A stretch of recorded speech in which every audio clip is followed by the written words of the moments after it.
Hello, जय हिंद। स्वागत है आपका हमारे यूट्यूब चैनल पे। आज जो सवाल आया है वो कंपाउंड इंटरेस्ट का एक सवाल है ना। और बहुत ही बेहतर सवाल है। ऐसे सवाल आपके एग्ज़ाम में जब आएंगे तो आपको थोड़ा सा समय लगेगा सॉल्व करने में, क्योंकि इस तरह के सवालों में लोगों को काफ़ी प्रॉब्लम होता है और ऐसे बहुत सारे सवाल हमसे पूछे जाते हैं। तो आज हम इस सवाल को सही तरीके से एक्सप्लेन कर देते हैं, ताकि आपको कभी भी ऐसा सवाल एग्ज़ाम में आ जाए तो आप इसे छोड़ करके कभी मत आना।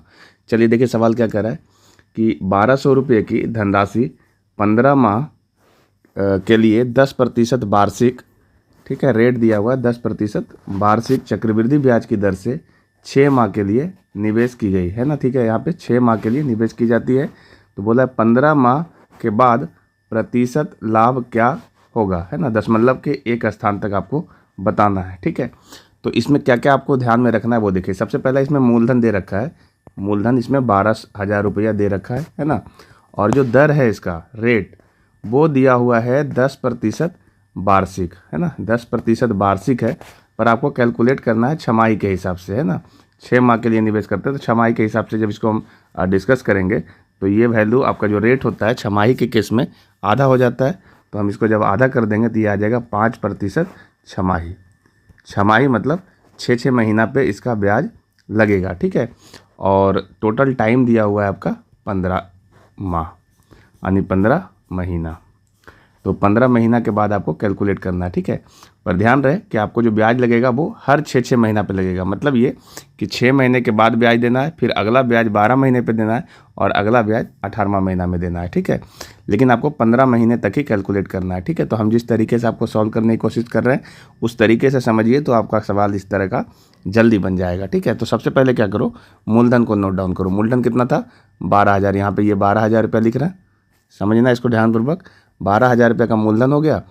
और देखो 5% का इसका ब्याज लगेगा, 5% का 6 महीना पे, मतलब ये 6 महीने के लिए लाइन हमने खींचा है और इसमें ब्याज लगेगा 5%। ठीक है, तो हम यहाँ से 12,000 का 5% निकाल सकते हैं, है ना। तो 12,000 का देखो 10% होगा 1200 और 5% निकालेंगे तो ये 600 आएगा।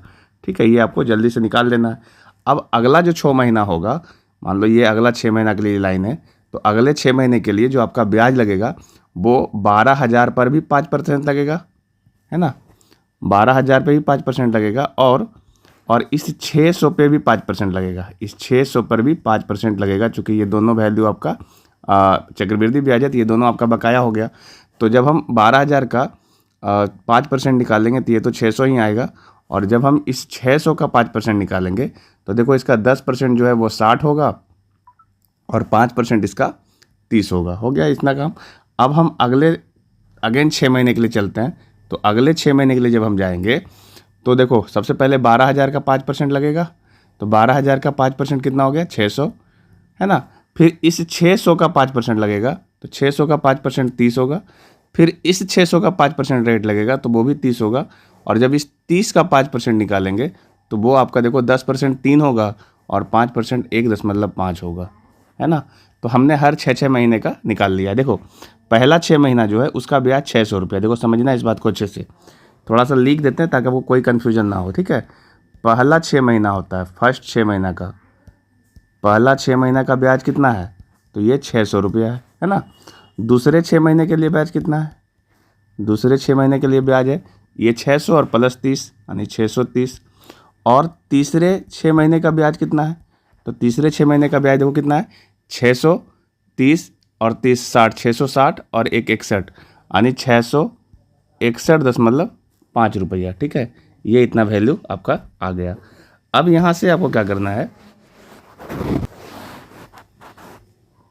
हमें निकालना है 15 महीने का। सवाल है 15 महीने का ही कहा है ना निकालने के लिए।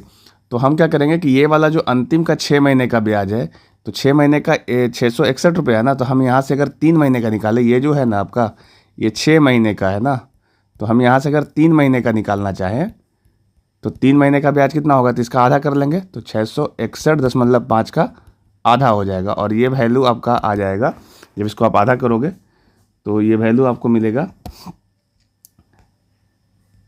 330.75।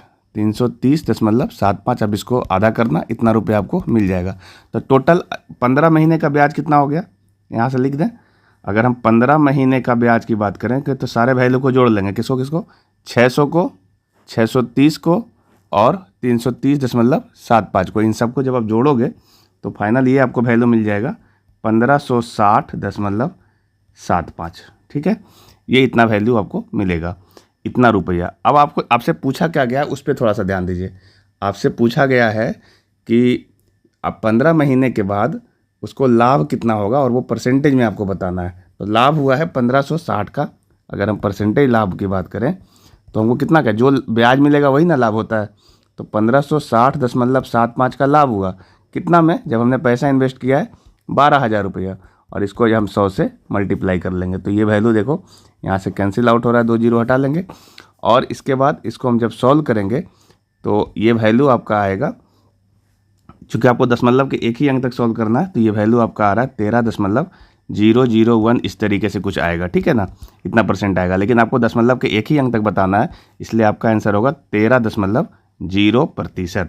और इसको अगर आप ऑप्शन में चेक करेंगे तो ऑप्शन नंबर 1 में ये परसेंटेज दिख रहा है, यही इसका सही जवाब होगा। ठीक है, उम्मीद है इस सवाल को आप अच्छे से समझ पाओगे। ये काफ़ी अच्छा सवाल था, और ये देखो एसएससी सीपीओ का पूछा हुआ सवाल था, तो एसएससी का वैसे भी सवाल अच्छा ही होता है ना। और ऐसा लग रहा है कि बहुत ज़्यादा कैलकुलेटिव हो गया, पर उतना कुछ है नहीं इसमें, सिर्फ कॉन्सेप्ट है जिसको आपको समझना है, उस कॉन्सेप्ट को आप लगाइएगा तो सवाल आपका सॉल्व हो जाएगा। अगर और भी कोई ऐसा दिक्कत है जो आपको इस सवाल में नहीं समझ में आ रहा है तो आप कमेंट में ज़रूर बताइए। आपके प्रॉब्लम को लिखने से, कमेंट करने से चीज़ें समझ में आता है कि आपको क्या चाहिए, है ना। उस तरीके से ही हम लोग आपको समझाने की कोशिश करेंगे। चलिए, अगर आपका भी और ऐसा कोई सवाल है जो आपके प्रैक्टिस के दरमियान सॉल्व नहीं हो रहा है तो आप हमारे दिए हुए व्हाट्सएप नंबर पे सेंड कर सकते हैं, और चैनल को सब्सक्राइब करें, अपने फ्रेंड सर्कल में और शेयर कर दें ताकि और बच्चों का सवाल आ सके, है ना। चलिए, मिलते हैं नेक्स्ट वीडियो में, तब तक के लिए जय हिंद।